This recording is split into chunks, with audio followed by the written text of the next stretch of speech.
ಒಂದು ಕಾಲದಲ್ಲಿ ಕೃಷಿ ಎಂದರೆ ಕಠಿಣ ದೈಹಿಕ ಶ್ರಮ ಎಂಬ ಭಾವನೆ ಇತ್ತು.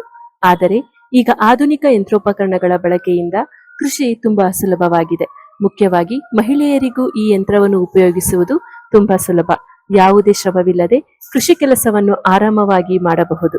ಎಲ್ಲರಿಗೂ ನಮಸ್ಕಾರ. ಇವತ್ತಿನ ದಿನಗಳಲ್ಲಿ ಮಹಿಳೆಯರು ಕೃಷಿ ಕ್ಷೇತ್ರದತ್ತ ಹೆಚ್ಚು ಒಲವು ತೋರಿಸುತ್ತಿರುವುದು ಜಾಗತಿಕ ಮಟ್ಟದಲ್ಲಿ ಒಂದು ಮಹತ್ತರವಾದ ಮತ್ತು ಸಕಾರಾತ್ಮಕವಾದ ಬದಲಾವಣೆಯಾಗಿದೆ. ಬೆಳೆದ ಬೆಳೆಗಳನ್ನು ನೇರವಾಗಿ ಮಾರುವುದರ ಜೊತೆಗೆ ಹಪ್ಪಳ, ಉಪ್ಪಿನಕಾಯಿ, ಮಸಾಲೆ ಪುಡಿ, ಜಾಮ್ ಮುಂತಾದ ಮೌಲ್ಯವರ್ಧಿತ ಉತ್ಪನ್ನಗಳನ್ನು ತಯಾರಿಸಿ ಮಾರಾಟ ಮಾಡುವ ಮೂಲಕ ಯಶಸ್ವಿ ಉದ್ಯಮಿಗಳಾಗುತ್ತಿದ್ದಾರೆ. ಕುಟುಂಬದ ಆರೋಗ್ಯದ ಬಗ್ಗೆ ಹೆಚ್ಚು ಕಾಳಜಿ ವಹಿಸುವ ಮಹಿಳೆಯರು ತಮಗೂ ಮತ್ತು ಸಮಾಜಕ್ಕೂ ವಿಷಮುಕ್ತ ಆಹಾರ ಸಿಗಬೇಕೆಂಬ ಉದ್ದೇಶದಿಂದ ಸಾವಯವ ಕೃಷಿ ಮತ್ತು ನೈಸರ್ಗಿಕ ಕೃಷಿಯತ್ತ ಹೆಜ್ಜೆ ಇಡುತ್ತಿದ್ದಾರೆ.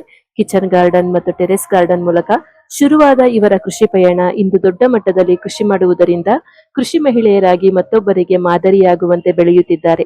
ಇಂದು ಮಹಿಳೆಯರು ಕೃಷಿಯನ್ನು ಕೇವಲ ಕೆಲಸ ಎಂದು ನೋಡದೆ ಗೌರವಾನ್ವಿತ ಉದ್ಯಮವೆಂದು ನೋಡುತ್ತಿದ್ದಾರೆ. ಒಂದು ಫೋನ್ ಕರೆ ಮೂಲಕ ನಮ್ಮನ್ನು ಸಂಪರ್ಕಿಸಿ ನಮ್ಮ ಮೇಲಿನ ನಂಬಿಕೆಯಿಂದ 3-in-1 power weeder come stubble mower ಯಂತ್ರವನ್ನು ಖರೀದಿಸಿದ ಮೈಸೂರಿನ ಬಲಮುರಿ ಫಾಲ್ಸ್ ನವರಾದ ಶ್ರೀಮತಿ ಇಂದ್ರಾಣಿ ಮೇಡಮ್ ಅವರಿಗೆ ಕೃಷಿ ಬಂಧು ತಂಡದ ಪರವಾಗಿ ತುಂಬು ಹೃದಯದ ಧನ್ಯವಾದಗಳು. ನಿಮ್ಮ ಕೃಷಿ ಪಯಣ ಹೀಗೆ ಯಶಸ್ವಿಯಾಗಿಯೇ ಮುಂದುವರಿಯಲಿ ಮತ್ತು ನಿಮ್ಮ ಶ್ರಮಕ್ಕೆ ತಕ್ಕ ಉತ್ತಮ ಇಳುವರಿ ಸಿಗಲಿ ಎಂದು ಕೃಷಿ ಬಂಧು ತಂಡವು ಹಾರೈಸುತ್ತದೆ. ಹೆಚ್ಚಿನ ಮಾಹಿತಿಗಾಗಿ ಸಂಪರ್ಕಿಸಿ. ಕೃಷಿ ಬಂಧು ಫಸ್ಟ್ ಫ್ಲೋರ್, ಆಂಜನೇಯ ಸ್ವಾಮಿ ದೇವಸ್ಥಾನದ ಪಕ್ಕ, ಹೇರೋವಳ್ಳಿ, ಮಾಗಡಿ ಮುಖ್ಯ ರಸ್ತೆ, ಬೆಂಗಳೂರು. ಈ ಮಾಹಿತಿ ಶೇರ್ ಮಾಡಿ ರೈತರಿಗೆ ಉಪಯೋಗವಾಗಲಿ. ಹಾಗೂ ನಮ್ಮ ಕೃಷಿ ಬಂಧು ಪೇಜ್ ಫಾಲೋ ಮಾಡಿ ಮತ್ತು ಕೃಷಿ ಬಂಧು ಯೂಟ್ಯೂಬ್ ಚಾನೆಲ್ ಅನ್ನು ಸಬ್ಸ್ಕ್ರೈಬ್ ಮಾಡುವುದರ ಮೂಲಕ ನಮ್ಮನ್ನು ಪ್ರೋತ್ಸಾಹಿಸಿ. ಧನ್ಯವಾದಗಳು.